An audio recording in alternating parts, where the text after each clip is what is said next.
19-game dry drought or whatever it was. Good to see Ben Foden finishing off. Yeah, we're all bored of seeing this last score anyway, aren't we? He tried his hardest, he did a great dive, didn't he, but didn't count. Ash the splash. Johnny, I mean that was the 13th time you played France. The fact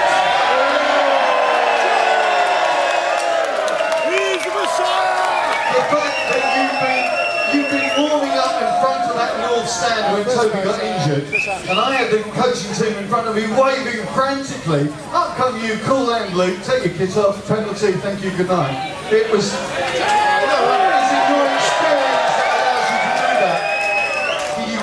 Were you able to just switch in now?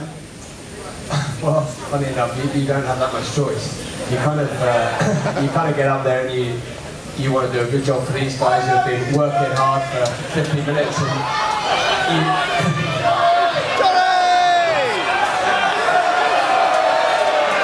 Let's see Johnny talk, guys. Keep it down for a minute. He's the Messiah. I was rambling anyway. That's good.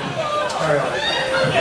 I have to say that penalty actually allowed Johnny to leapfrog over Dan Carter back to the top of the line.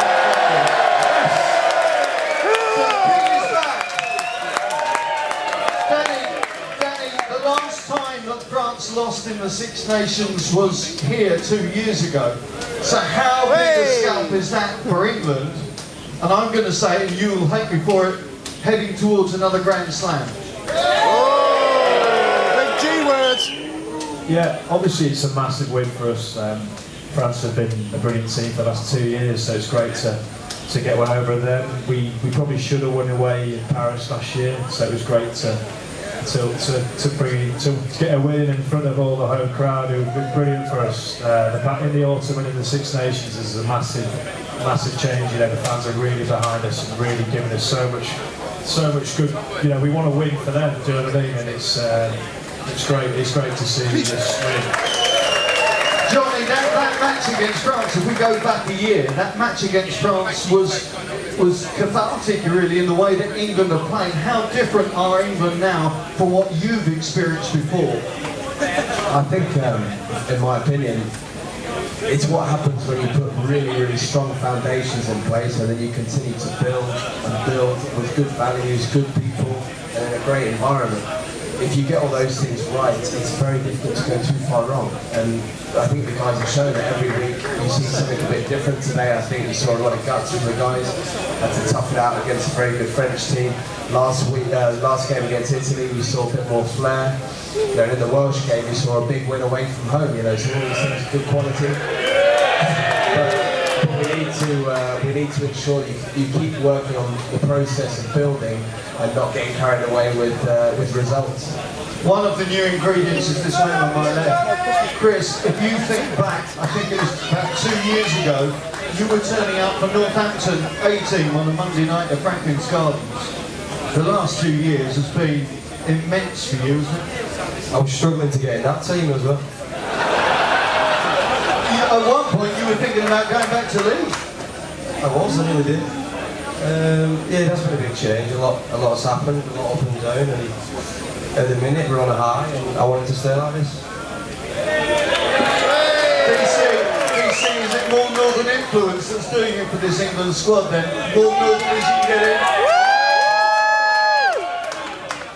It's all about Northerners, isn't it? Everyone loves a Northerner. Johnny, I mentioned the records. Does records drive you? Does that play any part in your psyche, the momentum you get in the game? Obviously, you've talked now about the difference you can make to England off the bench, but does records actually make any difference to you? No, it couldn't. Oh, language, please, mother!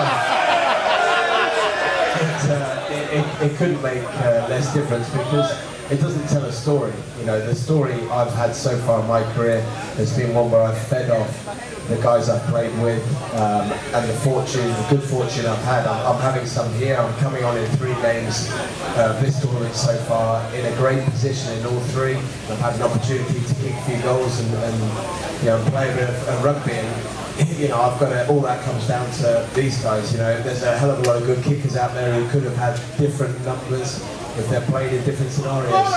So for me, I'm just enjoying it and seeing how long it'll last for me and keep going until I finish. Well, long may it last. So, first, if you look at it, the next match in the Six Nations, the Jocks travel to Twickenham. When they, by their own concession, they've struggled to achieve what they want to achieve.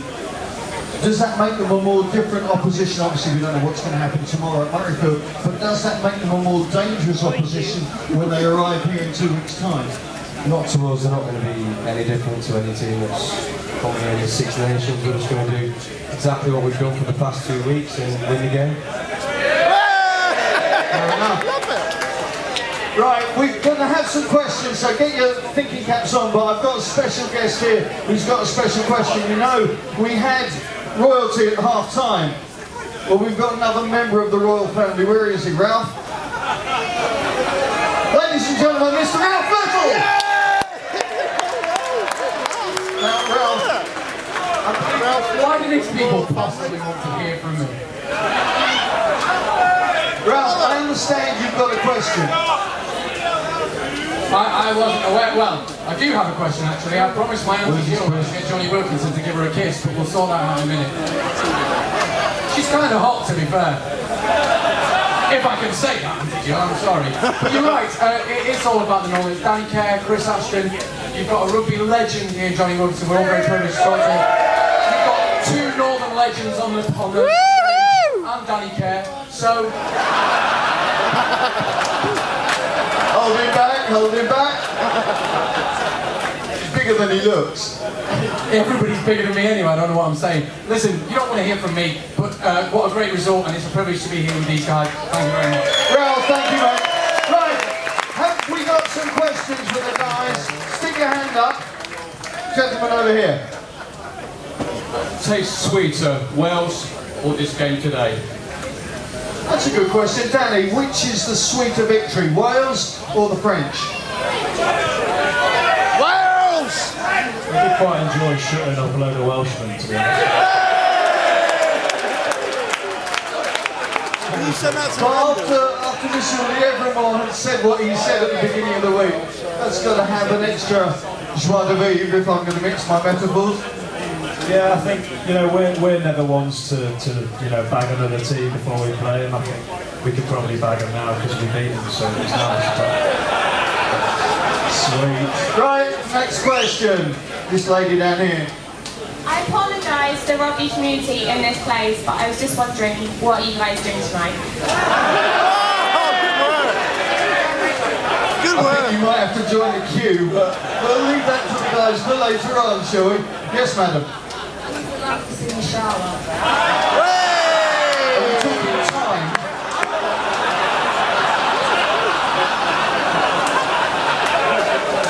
Who takes the longest in the shower? Well, it used to be Hugo Mondier, but he's not around now. Right. Who is the one that proves himself, that has the gel in, that does the... Is that what they really want to know? And they want to know who the longest is? It's cute, but do my question. Danny, come on, who's longest in the shower? Don't even think about it. I think we've got the answer to that one. Right. Gentleman over there, can you step forward a bit, sir? Just wondering how you guys unwind from a game like that. Do you have a beer afterwards? Do you think over moments in the game for ages, or how do you react to it? Chris, let's start with you. How do you wind down? I mean, the euphoria of Twickenham with 85,000 people, all right, some are more used to it than others, but how do you wind down? Yeah, we have a beer. We go back to the hotel tonight, quite a few of us, and just have a drink together. Do you look to get away from camp as quickly as you can after that, or are you quite happy to stay with the squad? Johnny, how does it work? Do you know what, it's an interesting one, but you say you just played in front of all these guys and this atmosphere, and you actually want to embrace it as long as you can, so that's why you want to stick together. you don't necessarily want to forget about it, but at the same time you can't afford to try and pretend that you're playing a game still all night, because it's hard work. But it is nice to remember it and let it sink in for a while, because it's quite quickly you have to move on to the next one and do all the whole newspaper stuff and all the stuff, training and everything. So little time you get, it's best to make it count and sit back with your mates and enjoy it. Good answer. Right, let's have That's why he's gone. question.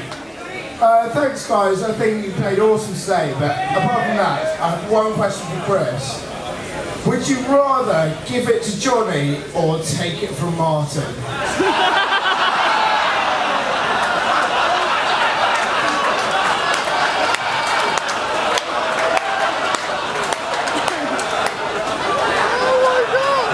I'll take both.